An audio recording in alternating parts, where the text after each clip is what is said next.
Hello दोस्तों, स्वागत है हमारे साथ एक बार फिर से। एनटीपीसी का एग्ज़ाम आप लोगों का चल रहा है। उम्मीद करते हैं कि जिन्होंने अपने पेपर दिए होंगे उनका पेपर बहुत ही अच्छा हुआ होगा, और जिनके पेपर अभी तक बचे हुए हैं वो इसे एक बार देख के अपना रिवीजन फास्ट से कर सकते हैं। इसमें हम आप लोगों के लिए 30 क्वेश्चन लेकर आए हैं। वे 30 क्वेश्चन बेहद इंपॉर्टेंट होंगे, जो कि आपके एग्ज़ाम के पॉइंट ऑफ व्यू से अच्छे होंगे, और इसमें जितना हो सकेगा हम आपको डिस्क्रिप्टिव बताने की कोशिश करेंगे। तो फटाफट से स्टार्ट करते हैं, अपने पहले क्वेश्चन की तरफ बढ़ते हैं। ठीक है दोस्तों, अगर आप लोगों को लास्ट तक ये वीडियो देखना है, अगर वीडियो आप लोगों को अच्छा लगता है तो इसे लाइक कीजिए और अपने दोस्तों में भी शेयर कीजिए, और अगर अच्छा ना लगे तो इसे डिसलाइक भी कर सकते हैं आप लोग। लेकिन आप वीडियो को लास्ट तक देखना, जिससे आप लोगों को इससे निश्चित ही सफलता मिले। बढ़ते हैं अपने पहले क्वेश्चन की तरफ। हमारा पहला क्वेश्चन है, भागीरथी और अलकनंदा के संगम पर स्थित नगर है। तो भागीरथी और अलकनंदा के संगम पे कौन सा नगर स्थित है? तो आपका उत्तर हो जाएगा देवप्रयाग। देवप्रयाग भागीरथी और अलकनंदा के संगम पर स्थित है। देवप्रयाग से ही गंगा जी का नाम गंगा पड़ता है, जो कि उत्तराखंड में स्थित है। यहाँ से गंगा जी का नाम कहाँ तक गंगा रहता है? पश्चिम बंगाल तक रहता है। पश्चिम बंगाल के बाद जब गंगा बांग्लादेश में प्रवेश करती हैं, जहाँ से हुगली कट हुई हैं, हुगली और बांग्लादेश के बीच में इनका नाम क्या पड़ जाता है? भागीरथी। ठीक है। और जो आगे बहती हुई हमारे देश भारत के जाके बंगाल की खाड़ी में गिरती हैं, वो हुगली नदी के नाम से आगे बहती हैं। ठीक है। बढ़ते हैं सेकंड क्वेश्चन की तरफ। हमारा दूसरा क्वेश्चन है, कौन सा पर्वत हिमालय श्रृंखला का अंग नहीं है? तो इसमें अरावली जो है ये हिमालय श्रृंखला का अंग नहीं है। अरावली पर्वत कहाँ है? अरावली पर्वत राजस्थान में स्थित है। ठीक है, राजस्थान में। इसकी सर्वोच्च ऊंचे शिखर का नाम है गुरु शिखर। गुरु शिखर इसका सर्वोच्च ऊंचा चोटी है, जो कि कहाँ पे स्थित है? जो कि सिवान डिस्ट्रिक्ट में स्थित है। सॉरी दोस्तों, सिवान बिहार में है। ये कहाँ पे स्थित है? माउंट आबू में स्थित है। ठीक है। जो हिंदू कुश कहाँ पड़ता है? हिंदू कुश आपका पड़ता है अफगानिस्तान वाले रीजन में पड़ता है। कुनकुन और काराकोरम, ये काराकोरम जो पड़ता है आपका लद्दाख वाले क्षेत्र की तरफ पड़ता है। ठीक है। बढ़ते हैं तीसरे क्वेश्चन की तरफ। तीसरा क्वेश्चन है, यदि ह्रासमान दर पर सीमांत प्रतिफल बढ़ जाता है तो कुल प्रतिफल पे क्या असर पड़ेगा? दर ह्रासमान है और सीमांत प्रतिफल बढ़ रहा है, तो जो टोटल प्रतिफल होगा वो भी क्या हो जाएगा? वो भी बढ़ जाएगा। ठीक है। बढ़ते हैं अपने थर्ड क्वेश्चन की तरफ। चौथे क्वेश्चन की तरफ बढ़ते हैं। तो हमारा चौथा क्वेश्चन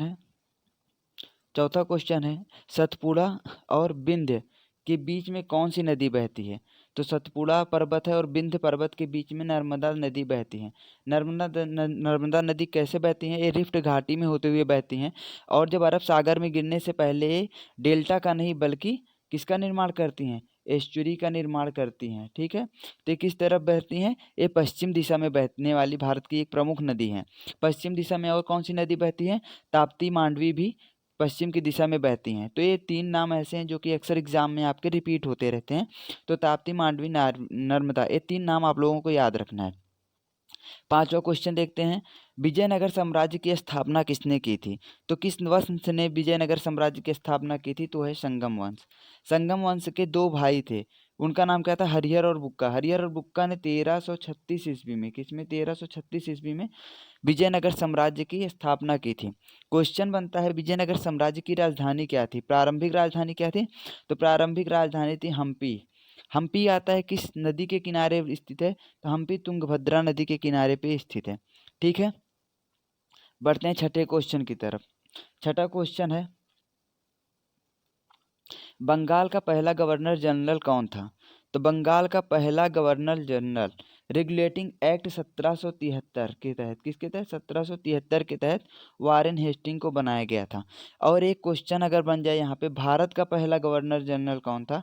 तो 1833 के एक्ट के तहत किसे बनाया गया था? वारेन हेस्टिंग को नहीं, बनाया गया था विलियम वेंटिंग को। ठीक है। तो पहले बंगाल के गवर्नर जनरल वारेन हेस्टिंग, और भारत के बेंटिंग। ठीक है। बढ़ते हैं सातवें क्वेश्चन की तरफ। सातवां क्वेश्चन है, कौन सा भारतीय लोक नृत्य है? तो इसमें से चार विकल्प है, इनमें से बताना है कौन सा भारतीय लोक नृत्य है। तो गरबा आपका क्या है? लोक नृत्य है। अब आपको लगेगा मोहिनी अट्टम, कथकली, मणिपुरी, ये सब क्या है? ये शास्त्रीय नृत्य कहे जाते हैं भारत में। ठीक है। गरबा क्या है? एक लोक नृत्य है जो कि गुजरात में बहुत ज़्यादा फेमस है। या नवरात्रि के महीने, नवरात्रि जब चलती है तो उस समय होली पे, मतलब विभिन्न उत्सवों के समय पे गरबा किया जाता है वहाँ पे। तो ये एक लोक नृत्य है, ठीक है। आप लोग वीडियो देखते रहिए, लास्ट तक देखिए, आप लोगों के लिए पक्का ये बेनिफिशियल होने वाला है। तो बढ़ते हैं 8वें क्वेश्चन की ओर। 8वां क्वेश्चन है, उस राज्य का नाम बताइए जिसने पहली बार हाथियों का प्रयोग किया था, पहली बार युद्ध में हाथियों का प्रयोग किया था। तो यह राज्य है मगध। मगध में क्या था कि मगध के जंगलों में हाथियां बहुत बड़ी मात्रा में पाई जाती थी। तो उसका इस्तेमाल यहाँ पे किस लिए किया गया? उसका इस्तेमाल युद्ध में किया गया, जिनमें मगध साम्राज्य को काफ़ी सफलता मिली और आसपास के राज्यों को इसने धूल चटा दी। तो मगध मगध ने सर्वप्रथम ये शुरुआत की थी, ठीक है। अगला क्वेश्चन है हमारा, बौद्ध निम्नलिखित में से बौद्ध साहित्य की पहचान कीजिए। तो बौद्ध साहित्य क्या है? आप लोगों सबको इसमें लगभग पता होगा, उपनिषद और आरण्यक ये ब्राह्मण ग्रंथ हैं, वैदिक ग्रंथ हैं, ठीक है। और उसके बाद अंग जो है एक है, अंग एक जैन ग्रंथ है। तो बचा क्या? त्रिपिटक। त्रिपिटक बौद्ध साहित्य का एक ग्रंथ है। त्रिपिटक में क्या क्या आते हैं? त्रिपिटक में बौद्ध अभिधम्म पिटक, विनय पिटक, और कौन सा आता है? और सुत्त पिटक आता है, ठीक है। ये हो गया इस क्वेश्चन। बौद्ध साहित्य कौन सा है? त्रिपिटक है। बढ़ते हैं 10वें क्वेश्चन की तरफ। हमारा 10वां क्वेश्चन है, HTML में टैग किसमें परिबद्ध कुंजी कुंजी शब्दों के बने होते हैं? तो HTML में जो टैग होता है वो कैसे बने होते हैं? वो कोड़ी कोष्ठक की तरह बने होते हैं, ठीक है। कोड़ी कोष्ठक की तरह बने होते हैं। बढ़ते हैं 11वें क्वेश्चन की तरफ। ये आ गया आप लोगों का फेवरेट क्वेश्चन। ये फिर क्वेश्चन क्या है? मंगल की परिक्रमा कक्षा में जाने वाले प्रथम एशियाई देश का नाम बताइए। तो ऐसा प्रथम एशियाई देश कौन सा है? तो वो अपना देश भारत था। कब गया था? सबको याद होगा, 2013 में। एग्जैक्ट डेट किसी को याद है? नहीं याद होगा। 5 नवंबर 2013 को गया था। कहाँ से? आंध्र प्रदेश के श्रीहरिकोटा स्थित सतीश धवन अंतरिक्ष केंद्र से छोड़ा गया था। यह इसरो की एक महत्वाकांक्षी परियोजना थी जिस पे इसरो ने काम किया और पहली प्रयास में सफलता प्राप्त की। और इसके साथ ही यह एशिया का ऐसा पहला देश बन गया जो पहला प्रथम प्रयास में सफलता प्राप्त की थी, ठीक है। किसने भेजा था? इसको भेजा था इसरो ने, ठीक है। पूछा जाता है प्रक्षेपण यान जो उपग्रह था किस उपग्रह यान से भेजा गया था? ध्रुव किससे भेजा गया था? किससे भेजा गया था? PSLV 25 से भेजा गया था, ठीक है। PSLV C-25 से भेजा गया था। इतना इससे जानकारी मिलती है, इसे याद कर लेना। अब अगला क्वेश्चन बहुत ही बढ़िया है। 12वां क्वेश्चन है, निम्नलिखित में से कौन सा एक भूमिगत जल प्रक्रिया का परिणाम नहीं है? तो इसमें क्या ऐसा है जो भूमिगत जल प्रक्रिया का परिणाम नहीं है? तो उसे कहते हैं दंतुर तट। इसे और क्या कहते हैं? इसे इंग्लिश में फ्योर्ड कहते हैं। फ्योर्ड सबने सुना होगा, सबको याद होगा, लेकिन दंतुर तट किसी को नहीं याद होगा। क्वेश्चन है, पूछ ले कैसे भी, ध्यान देना। अब फ्योर्ड होता क्या है? तो फ्योर्ड किसे कहते हैं? उच्च अक्षांश जो होते हैं वहाँ पे जलमग्न, मतलब जल से घिरी हुई जो हिमानीकृत घाटियाँ होती हैं उन्हें हम फ्योर्ड कहते हैं, ठीक है। इनमें क्या होती हैं? बहुत सी सहायक एक खड़ी ढाल होती हैं और उनमें कई सहायक लटकती हुई घाटियाँ मिलती हैं, ठीक है। तो ये किससे? ये भूमिगत जल का परिणाम नहीं होती, बल्कि ये किसका परिणाम होती है? ये हिमानियों का परिणाम होती हैं। इतना कन्फर्म हो गया आप लोगों को? 13वां क्वेश्चन देखिए, ये भी बढ़िया है। 13वां क्वेश्चन आपका कह रहा है क्षोभ मंडल वायुमंडल का सबसे तप्त भाग है क्योंकि। अब क्यों तप्त भाग है? तो इसका पहले आंसर देख लीजिए। यह है पृथ्वी के पृष्ठ से तप्त हो जाता है। क्यों भैया? ये पृथ्वी के सबसे पास में कौन सा मंडल पड़ता है? क्षोभ मंडल पड़ता है। अब आप कहोगे पृथ्वी के पास में है तो क्या हुआ? ऊपर तो सबसे ऊपर पार्ट में थोड़ी है, सबसे पहले ऊपर वाले पार्ट को गर्म होना चाहिए। सूर्य की प्रकाश तो ऊपर से आता है, तो सूर्य का प्रकाश जो आता है वो लघु तरंग विकिरण के रूप में आता है। उससे वायुमंडल बिल्कुल गर्म नहीं होता, बल्कि क्या होता है? पृथ्वी उसको अवशोषित कर लेती है। लेकिन जब अवशोषित कर लेती है उसके बाद क्या करती है? दीर्घ तरंगों के रूप में विकिरण करती है। जब दीर्घ तरंगों के रूप में विकिरण करती है तब वायुमंडल क्या हो जाता है? गर्म हो जाता है। और सबसे गर्म कौन होगा? क्षोभ मंडल होगा, क्योंकि पृथ्वी के सबसे पास में है, ठीक है। समझ में आ गया? बढ़ते हैं 14वें क्वेश्चन की ओर। सारे क्वेश्चन मस्त हैं, आप लोगों को लास्ट तक देखना है, निश्चित ही सफलता मिलेगी। 14वां क्वेश्चन क्या है? 14वां क्वेश्चन है, वे नियमित हवाएं जो गरजता 40 प्रचंड 50 तथा तीक्ष्णता 60 के नाम से जानी जाती हैं किस प्रकार की हवाएं हैं? तो ये हवाएं कैसी हैं? वे पछुआ हवाएं हैं। पछुआ हवाओं को जाना जाता है इन नामों से, ठीक है। ये जो पछुआ हवाएं होती हैं, एक मिनट दोस्तों, एक मिनट। ये जो पछुआ हवाएं होती हैं ये कहाँ चलती हैं? दक्षिणी गोलार्ध में चलने वाली हवाएं होती हैं, ठीक है। दक्षिणी गोलार्ध में कहाँ पर? 50 डिग्री अक्षांश पे चीकता, 60 डिग्री पे चीकता साठा कही जाती हैं, प्रचंड 50 अक्षांश पे कही जाती हैं, ठीक है। अच्छा, गरजता 40 डिग्री अक्षांश पे कही जाती हैं, ठीक है। इतनी जानकारी इससे मिलती है। अगले क्वेश्चन की तरफ चलते हैं। ये दक्षिणी गोलार्ध में कही जाती है, इतना ध्यान देना। दक्षिणी गोलार्ध में 40 पे गरजता 40, 50 पे प्रचंड 50 और 60 डिग्री अक्षांश पे चीकता साठा कही जाती हैं। अगला क्वेश्चन देखते हैं, 15वां क्वेश्चन हमारा है पर्णपाती वृक्ष।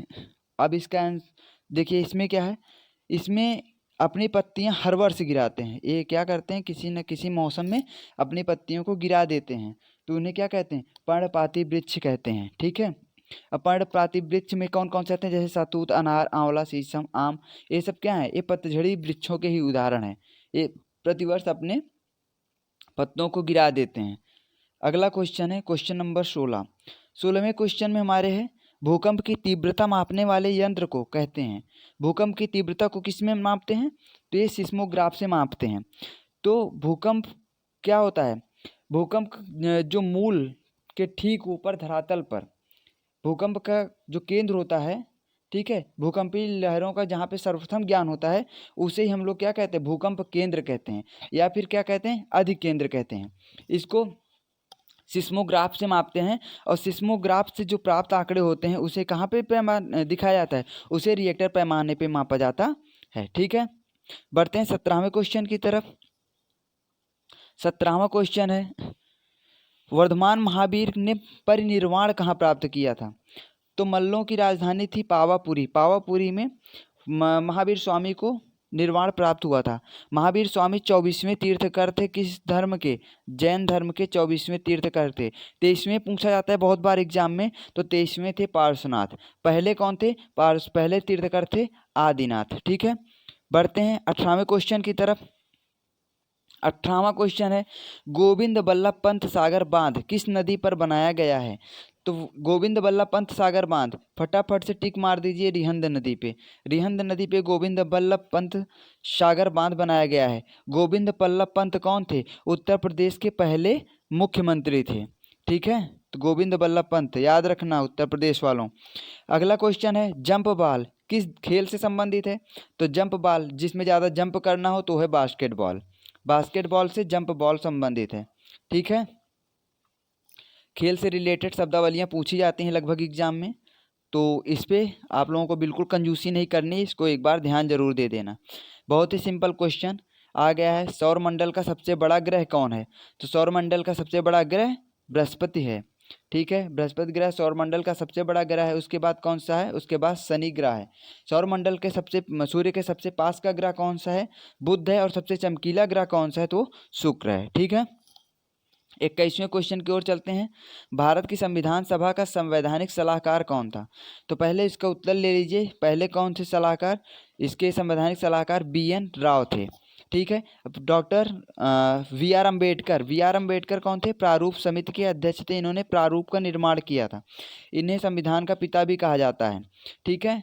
अब यहाँ पे आया है राजेंद्र प्रसाद। राजेंद्र प्रसाद संविधान सभा के पहले अस्थायी अध्यक्ष थे। अध्यक्षता कब की थी? 11 दिसंबर को ये अस्थायी रूप से अध्यक्ष बने थे। अगर ये अस्थायी शब्द आया तो इसका मतलब अस्थायी भी कोई रहा होगा, तो पहले अस्थायी अध्यक्ष थे डॉक्टर सच्चिदानंद सिन्हा। अब आता है कभी कभी डॉक्टर सच्चिदानंद सिन्हा को पहला अस्थायी अध्यक्ष क्यों चुना गया, किसी और को क्यों नहीं चुना गया? तो उस समय संविधान सभा के अगर सबसे बुजुर्ग सदस्य कोई थे तो कौन थे? डॉक्टर सच्चिदानंद सिन्हा, इसीलिए उन्हें चुना गया था इस काम के लिए, ठीक है। बढ़ते हैं 22वें क्वेश्चन की ओर। तो 22वां क्वेश्चन हमारा क्या है? संपत्ति के अधिकार को मौलिक अधिकार की सूची से किसके शासनकाल में हटाया गया? तो मौलिक अधिकारों की सूची में संपत्ति का अधिकार शामिल था, तो किस आर्टिकल में था? ये आर्टिकल 31 में था, ठीक है। आर्टिकल 31 में था, हटाया गया था 44वें संविधान संशोधन 1978 के द्वारा इसको हटा दिया गया था। उस समय मोरारजी देसाई के नेतृत्व में जनता पार्टी की सरकार थी। तो किसके शासनकाल में हटाया गया था? तो जनता पार्टी की सरकार थी और मोरारजी देसाई द्वारा हटाया गया था। अगला क्वेश्चन है क्वेश्चन नंबर 23 की ओर बढ़ते हैं, ठीक है। ग्रीन पार्क स्टेडियम कहाँ पे है? तो ग्रीन पार्क स्टेडियम कानपुर में स्थित है, कानपुर उत्तर प्रदेश में स्थित है। तो पहले क्या था, कानपुर ही एकमात्र इंटरनेशनल स्टेडियम था। इस समय लखनऊ में भी एक इंटरनेशनल स्टेडियम हो गया है, जिसका क्या नाम है, अटल बिहारी वाजपेयी।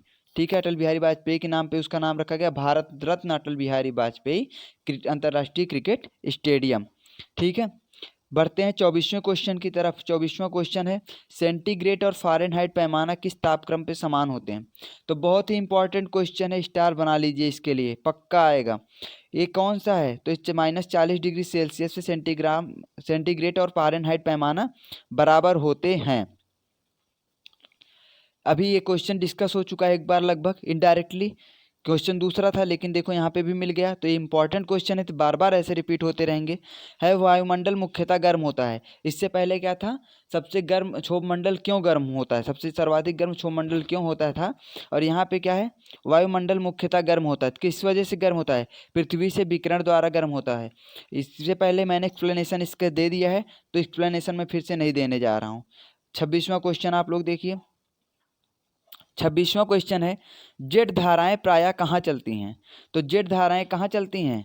तो जेट धाराएं चलती हैं क्षोभ मंडल में चलती हैं। जेट धाराएं क्षोभ मंडल चलती हैं। जब विश्व युद्ध हो रहा था तो अमेरिकी जहाज जापान पे आक्रमण के लिए जा रही थी, उस समय उनको एहसास हुआ था क्षोभ धाराएं, जो क्षोभ मंडल में धाराएं चलती हैं, एक हवा है। ठीक है, तो जेट धाराएं क्षोभ मंडल में चला करती हैं। बढ़ते हैं 27वें क्वेश्चन की ओर। अब केवल 27, 28, 29, 30 4 क्वेश्चन और बचे हुए हैं, तो ध्यान दीजिए इन पे। ऑक्सीजन की खोज किसने की थी? तो ऑक्सीजन की खोज की थी प्रिस्टले ने। प्रिस्टले नामक एक वैज्ञानिक थे जिन्होंने ऑक्सीजन की खोज की थी। ठीक है, 28वां क्वेश्चन देखते हैं। निम्नलिखित में से कौन एक अक्रिय गैस नहीं है? तो आर्गन, हीलियम, क्रिप्टॉन है। ब्रोमीन अक्रिय गैस नहीं है। ठीक है, ब्रोमीन कहाँ है? ब्रोमीन 7वें समूह में स्थित है। अब आया है अक्रिय गैस। तो अक्रिय गैस कहते किसे हैं? तो अक्रिय गैस उन गैसों को कहा जाता है जो रासायनिक क्रियाओं में भाग नहीं लेती हैं और हमेशा क्या होती हैं, मुक्त अवस्था में प्राप्य होती हैं। ठीक है, तो क्या हो गया, 28वां क्वेश्चन आपका हो चुका है। सो रहे हो तो जग जाओ। बढ़ते हैं 29वें क्वेश्चन की तरफ। सौर मंडल का सबसे चमकीला ग्रह कौन है? तो सौर मंडल का सबसे चमकीला ग्रह शुक्र है। तो शुक्र ग्रह की स्थिति क्या है? सूर्य के पास में दूसरा ग्रह है, बुध है, उसके बाद फिर क्या है, शुक्र है दूसरे नंबर पे। यह सर्वाधिक चमकीला ग्रह है। इसे क्या और क्या नाम दिया जाता है? इसे भोर का तारा और शाम का तारा भी कहा जाता है। और क्या इसका एक नाम है, इसको पृथ्वी की जुड़वा बहन भी कहा जाता है। दोस्तों, आप लोगों को अगर इस क्वेश्चन से जानकारी मिली हो तो वीडियो को ज़रूर से ज़रूर लाइक करें। ठीक है, और अपने दोस्तों में भी शेयर करें। आप लोग 30वें क्वेश्चन की तरफ बढ़िए। 30वां क्वेश्चन देखिए। 30वां क्वेश्चन है, अंटार्कटिका में अनुसंधान करने के लिए भारत सरकार द्वारा अनुसंधान केंद्र का नाम क्या है? तो इसमें जो ऑप्शन है आपका दक्षिण गंगोत्री, यही अनुसंधान केंद्र का नाम है, जो भारत द्वारा 1883-84 में स्थापित किया गया था। यह क्या था? भारत का पहला अंटार्कटिका में अनुसंधान केंद्र था। इसके अलावा भारत में के 2 और अंटार्कटिका में अनुसंधान केंद्र हैं, उनका नाम मैत्री और भारती है। ठीक है, ये थे आज के आपके 30 इम्पॉर्टेंट क्वेश्चन जो आपको निश्चित ही अगले एग्जाम में मिलने वाले हैं। 30 में से कम 3 से 4 क्वेश्चन आप लोगों के निश्चित ही आने वाले हैं। तो इन क्वेश्चनों को आप लोग एक बार ध्यान दीजिए और एग्जाम में बैठने से पहले ऐसे जो भी क्वेश्चन होते हैं उन्हें आप लोग एक बार देख लेंगे, तो इससे आपका क्या हो जाएगा, एक रिवीजन हो जाएगा। ठीक है, ये नहीं है कि यही वीडियो देखना है, इसके अलावा जो और भी बहुत सारे यूट्यूबर हैं उनके वीडियो आपके लिए मददगार साबित हो सकते हैं लास्ट मोमेंट पे एग्ज़ाम के। ठीक है दोस्तों, वीडियो देखने के लिए धन्यवाद। अच्छा लगा हो तो अपने दोस्तों के पास भी शेयर करें।